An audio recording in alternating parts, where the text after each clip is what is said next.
Money is a somewhat uncomfortable subject of conversation, and if you're not rich, it can seem like an impossibly far away goal to aim for.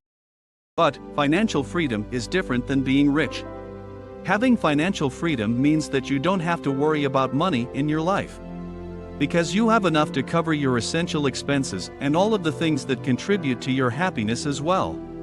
Before we dive deep into how to get there, let's look at what financial freedom is and how it can affect your life. What is financial freedom? Financial freedom isn't necessarily being rich, it's about having the freedom to do what you need and want in life, without having to worry about money or finances. Either can be achieved through hard work, high income, and smart investments. Financial freedom is the ability to have enough money to pay all your living expenses, pay for your healthcare, and enjoy life without worrying about money. It can also be called rich, although there's no guarantee you will never again have to work for money if you decide to create this type of freedom. Having financial freedom is a dream for many people, but it's also an achievable goal. The path to achieving it isn't necessarily easy, but it can be done. Here are 5 important tips for getting started and how to plan for the future and be on the right path to financial freedom. 1. Become financially literate. Becoming financially literate is the most important thing you can do when planning for financial freedom. It will help you understand how money works and what opportunities are available to you so that you can make smart decisions with your money. You'll also learn how to save and invest wisely and protect yourself from fraud or scams. Financial literacy can also help you get out of debt and improve your credit score. The more you learn, the better off you'll be. How to become financially literate. There are many ways to become financially literate, including taking a class or reading books. You can also learn by talking with people who have experience with money management and investing. Ask them questions about their financial situation, how they got out of debt, whether they recommend any products or services, and what they think is the best way to save money. Or, you can read about financial literacy in the news and online. The more you learn, the better off you'll be. As with anything else, though, it's important not to take everything at face value. Make sure you do your research before making any financial decisions. Learning about finances and getting a handle on your finances can be overwhelming at first. But once you get the hang of it, it can be an empowering and enjoyable experience. You'll feel more in control of your life and you'll be able to make decisions that will help improve your financial situation. The key is to start small, set achievable goals, and work toward them one step at a time. 2. Start saving early and invest your money wisely. Saving money is one of the most important things you can do to reach your financial goals. Setting aside a portion of each paycheck for savings will help you build up an emergency fund, give you peace of mind in case something unforeseen happens, and provide a nest egg to invest in other areas of your life. The earlier you begin saving, the better. Even if you're just setting aside a small amount each month, every bit helps. And once you've started saving, consider investing in mutual funds or other types of financial instruments to make your money grow faster. One of the best ways to start saving money is by automating it. This means setting up direct deposits from each paycheck into a savings account, where the funds are used to pay bills and other expenses as they come due. You'll always have some money saved up for emergencies or future investments. By automating your savings, you won't have to worry about remembering to set aside a portion of each paycheck for savings or spending cash from your wallet on impulse purchases. 3. Minimize your spending. The next step in the process is to minimize your spending. This may seem like a no-brainer, but it's often easier said than done. The first step is to create a budget and stick to it.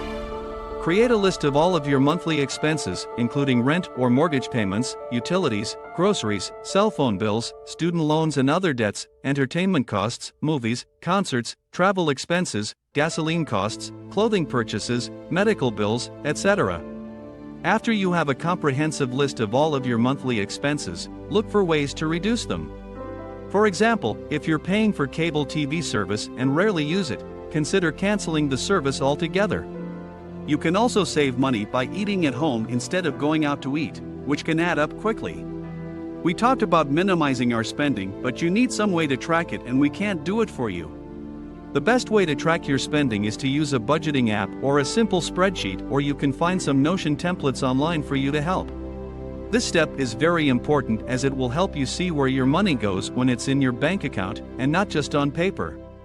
It's important to know how much money is coming in and going out, otherwise, you'll never know where to cut out the fat. 4. Get out of debt. I know it's hard to hear, but the sooner you get out of debt, the better. You have to pay off any credit card debt that you have and try to get it down as low as possible so that you can build up your savings account. This step is important because if you continue paying interest on your credit cards, it will cost more money than if you just spent that money on something else. Like paying off a car loan instead of buying new clothes.